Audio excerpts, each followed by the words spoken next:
What's up, idiots? It's me again. And today is a day we celebrate Big Mel. It is Big Mel Day because it's his birthday. Normally I'd be just celebrating Bobby Blaze, but we already celebrated him.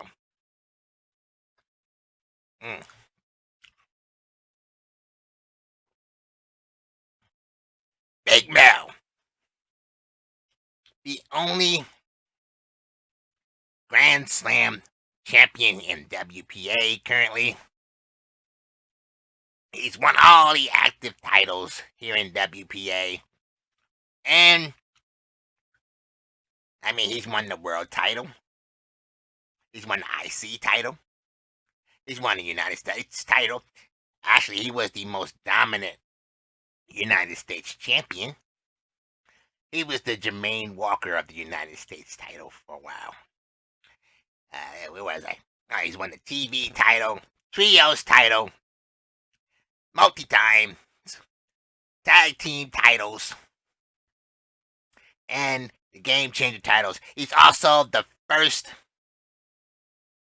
tag team turmoil winner when he partnered with that despicable Johnny Rocco.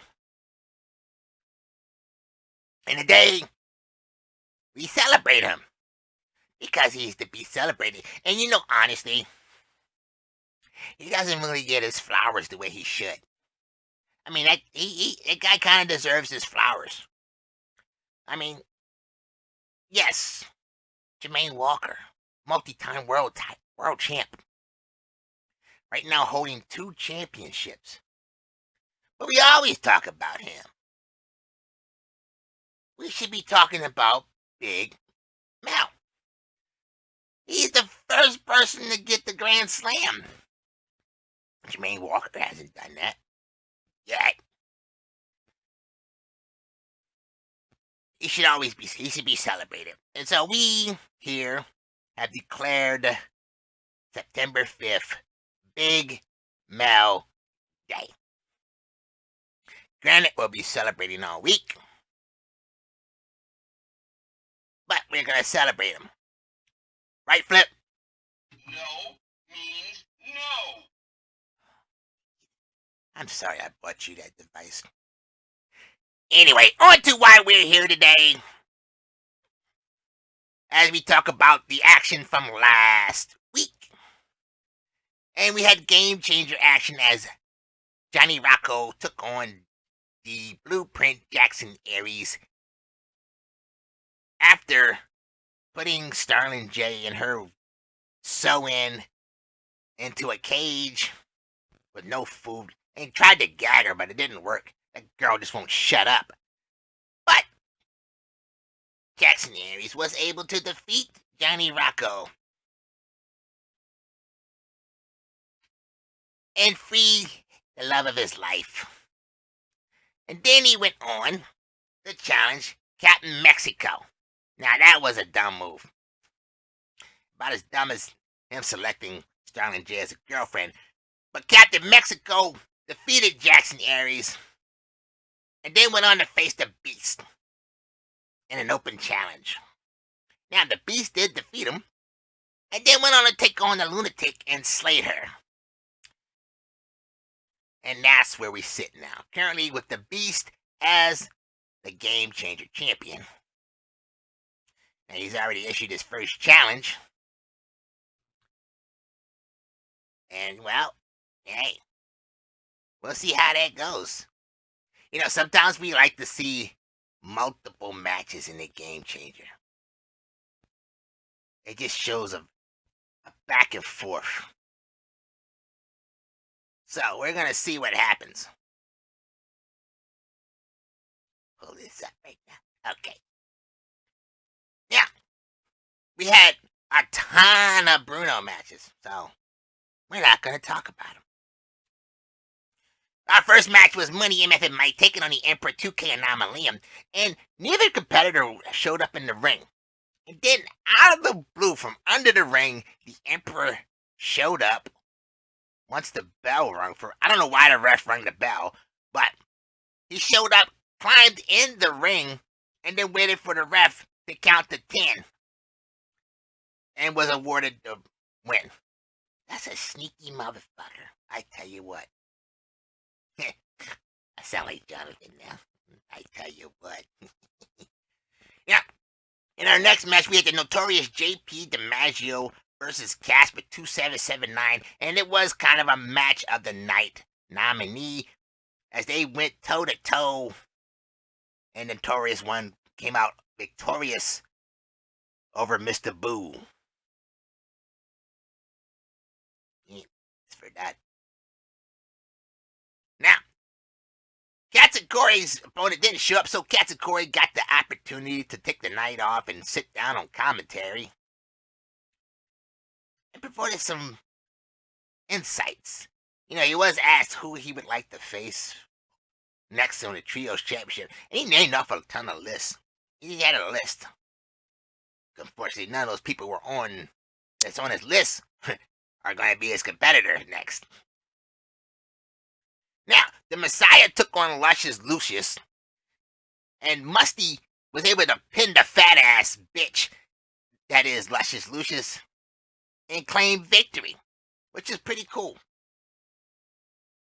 I can't stand that.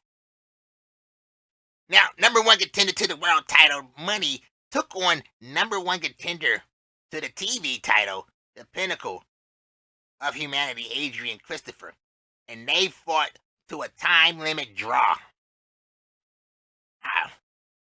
Which is another match of the night nominee. I know they're wondering why I keep saying that, right? We're gonna let them select this time. We got maybe one or two more nominees for you to pick from. Now, our next match was a sleeper of a match as the Dork Stalker took on Wolf Knight and hit the Black Void on him 3 times. Yeah, it was cool. Captain Corey was down and like, Black Void! Black Void! Black Void! Oh my god! He almost sounded like JR.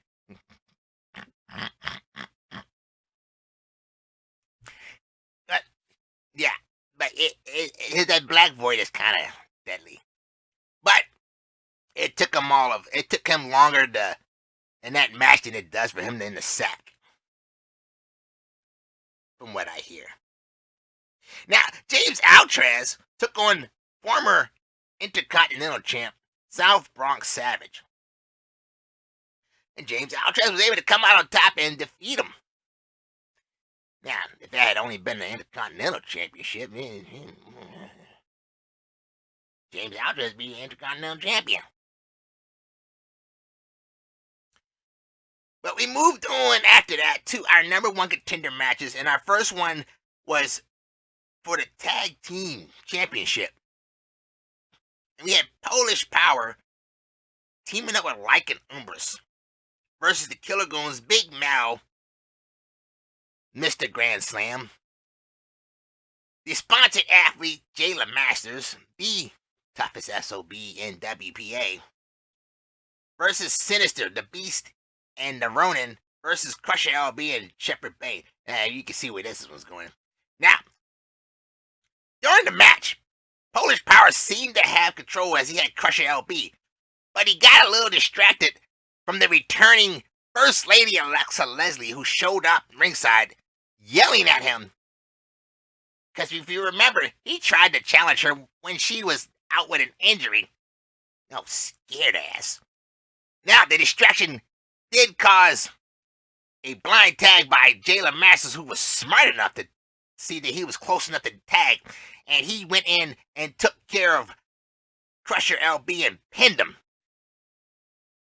allowing Killigoons to go on to the championship match. Now, after the match, after Killigoons had left the ring, Lycanumbris took out his frustration on Polish Power and beating the living crap out of him. Now, Crusher LB and Shepherd Bane tried to stop him, but they also took the brunt of some of the hits.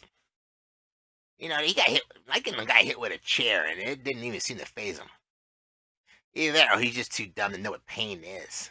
Or maybe he's not from Montgomery. Where was Sinister? Oh, they didn't give a shit. It didn't have nothing to do with them. They left. The Ronin sat on Misfit Ronin, and Beast went and drank some beers.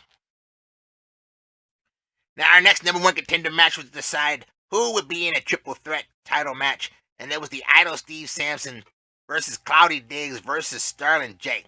And Sterling J picked up the win, pinning the Idol and moving on. Now, here's the funniest part. In the next match, it was Quanny Fist versus Jackson Aries versus the Brass Hole, and Jackson pinned Quanny Fist. So, the It couple will be going on to the title match, and we'll see which of them really has it. Or maybe they'll both lose again like they did the last time. I mean, they are a couple, so, you know, one loses, the other loses. Yeah, I can picture what's going to happen if Jackson Aries wins and pins Sterling J. Oh my God, that's going to be hell in that household. Now, our next number one contender match was to determine who would face the Intercontinental Champion, and it was Captain Mexico taking on Nergahante. And of course, Nergahante proved his worth and defeated Captain Mexico to move on to the title match. Now, in our WPA Tag Team Championships, it was the Order Mac Blakely and the badass Eddie Bondetti taking on Bulletproof, Dirty Dre Wyatt, and the Lunatic Aqua Regia Teen Hunger Force. And the Lunatic pinned Mac Blakely. And now Bulletproof has finally achieved their goal, and they are your new WPA Tag Team Champions. Can you believe that, Flip? No, no, no, no, no! You're an ass. But I love you anyway. Now, in a triple threat championship, on his first defense, Street Fight King took on Martel the Carpenter and my hero, Bobby Blaze. And this was a travesty of justice. Why didn't you go and pin Martel? He's used to being pinned anyway. You just had to go pin Bobby Blaze, huh? Well, Street Fight King retained his title and had a first successful title defense. We'll see what happens next. But next time, just pin somebody else. Don't pin Bobby Blaze. Martel's used to it by now. Fucking asshole. Now, in a TV championship, it was Jermaine Walker taking on the master, Sean Piss. And Jermaine hit the black hand side on him, and that was it, folks. Once again, proving that one match does not make you dangerous. Especially when something's on the line. As once again, Sean Piss just couldn't beat Jermaine with the title on the line. Now, in his backstage interview, he tried to play it off like he didn't care. But that's easy to say when you lose. That's a Messiah move. I don't care about that title anyway. I got other things. They're like a Dollar General version of Kit Kats. I don't know what they would be called. But shit. They're not that good. No, I mean, come on. Flip. Would you do that? No, no, no. 1,000 times no! Exactly. Have some grace in your loss.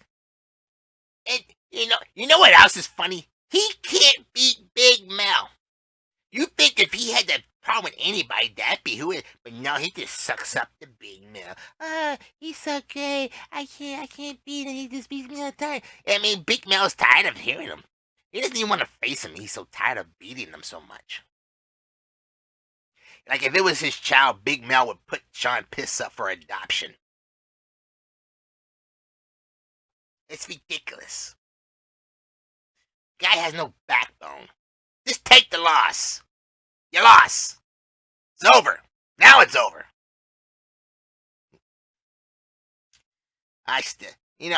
We still haven't figured out who attacked Jermaine Walker. He thought it was Sean Piss, but considering about that backbone he lacks, I don't think it was him either. Now, in our next match, it was the United States Championship. Johnny Rocco taking on Machete Ramos. And Machete Ramos defeated Johnny Rocco to become the new United States Champion. Now, here's an instance where I know it didn't matter to Johnny Rocco. If you know his goal, then you know. Oh yeah, he'll defend the shit out of a title, but if he loses it, he just moves on to the next step in his goal. And we know his goal is to be like Big Mel, a Grand Slam champion. Yes. In our final match, it was the challenger, Red Death, taking on... Wait for it.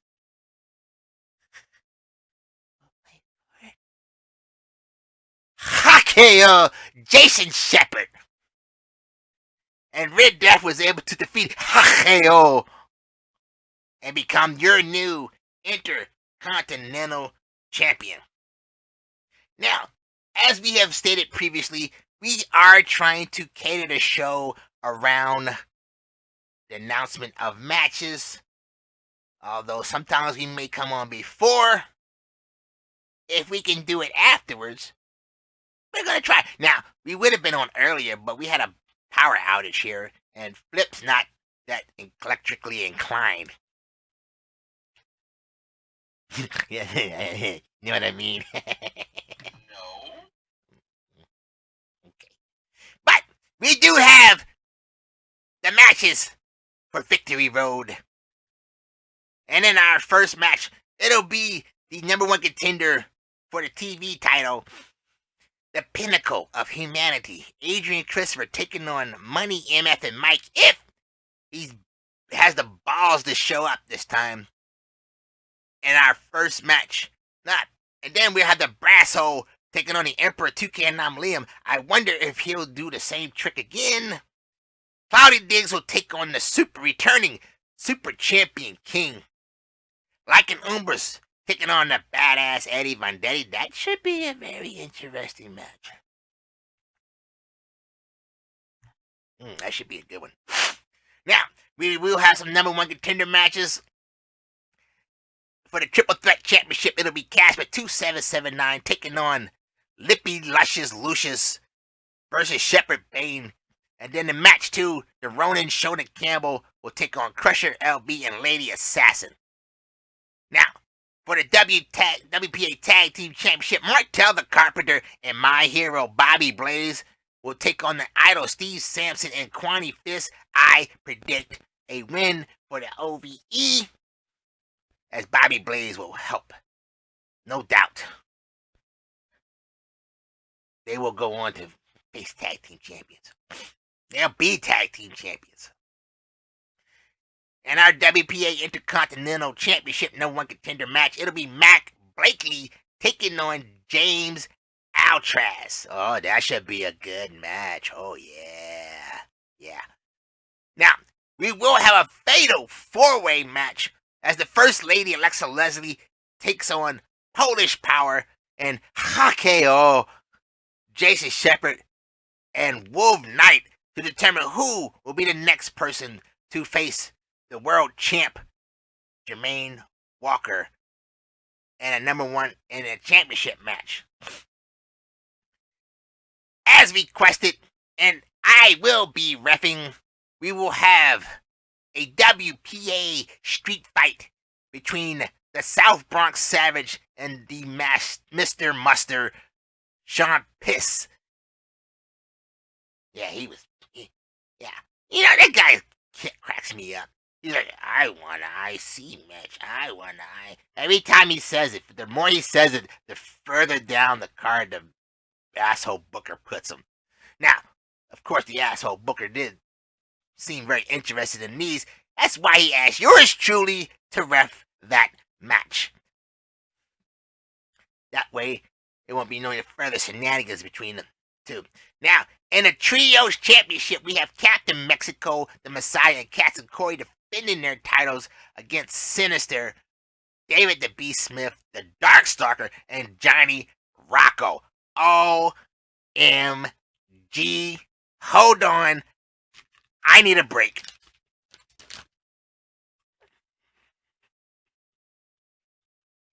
Hokey smokes, Bullwinkle. Who did he piss off? You got Johnny Rocco in the match, teaming with two guys he's won titles with. Oh, this is going to be... I don't like Johnny Rocco, but goddamn. Who did that team piss off? In our WPA Tag Team Championship, it'll be Bulletproof Dirty Dre and the Lunatic Aqua Regia taking on the Killer Goons, Birthday Boy Big Mel, and the sponsor athlete Jayla Masters. Honestly, I don't see that going any other way than a win by Killer Goons. I said what I said. Street Fight King will take on the It Couple as he defends his Triple Threat Championship for his second defense. And the question will be, will either of the It Couple pin the other one if it comes down to it? And if so, what will be the fallout? Now, here's a very well-deserved spot, I think, in my opinion. We have the Machete Ramos taking on the Notorious JP DiMaggio for United States Championship. I think that's a very well-deserved opportunity right there. He's come along very nicely lately. Don't you think so? No. What is with you and stop hitting that button? Asshole. In our Intercontinental Championship, Red Death will take on Nergahante, and then in our World Championship match, it'll be Les Sex Guy Jermaine Walker taking on Michael, Oliver, Nathaniel, Everett Young. He is money. But will he be champion? Folks,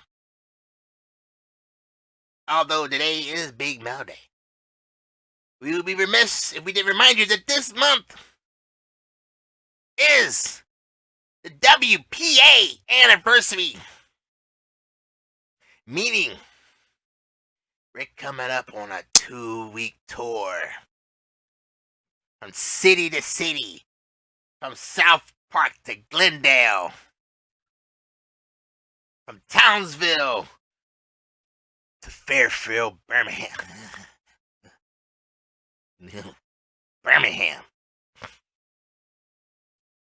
We're going to be all over the place. And good Lord, it's going to be an extravaganza. That's all I have. Stay tuned for Philip as he has put his top 10 out. And the Messiah actually made the top. I would have picked Big Mel there, but Philip doesn't really care about that. Big Mel is on there, though. Jayla Masters at number 3. That was a good spot. I think he should have been number 2, though. But that's all I got. I'm going back to my Kit Kats. Peace out, you idiots.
WPA. Once again, it is your honor and your privilege as I come across your screens and give you my pick of the week.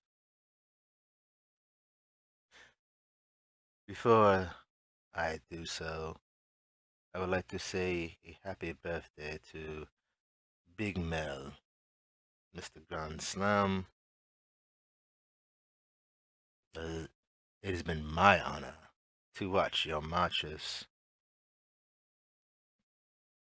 but that's all you'll get from me. Flip. I got you this. I don't eat those, so enjoy. Today's pick from last week put on an extraordinary match and attained gold around his waist. I speak there of Machete Ramos, defeating a formidable opponent in Johnny Rocco, who is ever so close to obtaining Big Mel status and becoming a grand champion. Now, the test for Machete will be in the form of one JP DiMaggio, and we shall see what he is made of in defending the title. Me personally, I think it should be a very good match between the two. I pray it is.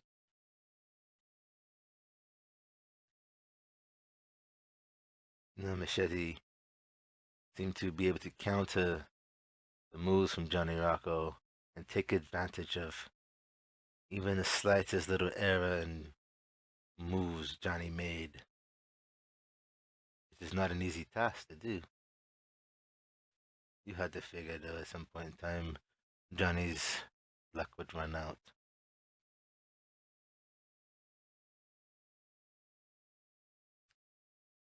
But congratulations, Machete.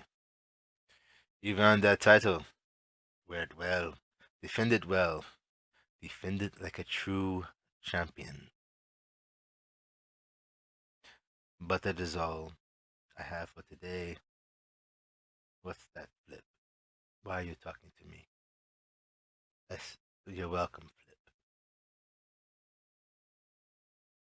Okay, you like cats. I'll keep that in mind.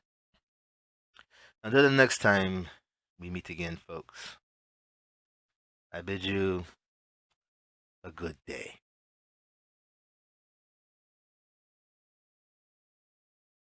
I said good day. Good Lord, Flip. Concentrate. It can't be that good.